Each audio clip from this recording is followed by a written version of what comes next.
Toto som ja v padajúcom lietadle a možno sa pýtate, ako som sa do tejto situácie dostal. Toto je Michal, pilot, lekár a záchranár, ktorý vo voľnom čase umýva lietadla hore bez a dokáže ich utiahnuť dvoma prstami. Začalo to ako bežný let. Tam je také aktivačné lánko, tak tým by si vystrelil padák. Ideš zadkom.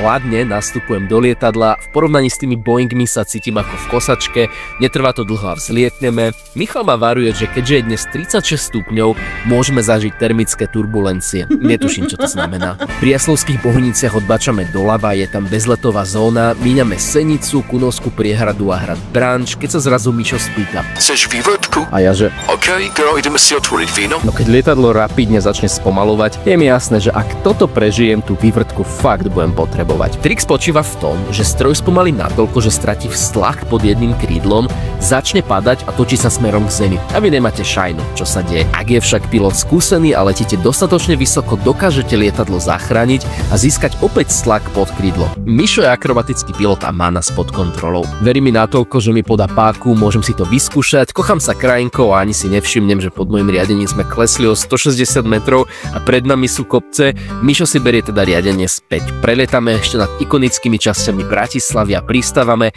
S Mišom sa lúčim a ja si idem po tú vývrtku. Nepadajte. A že aj v Ryanair je málo miesta.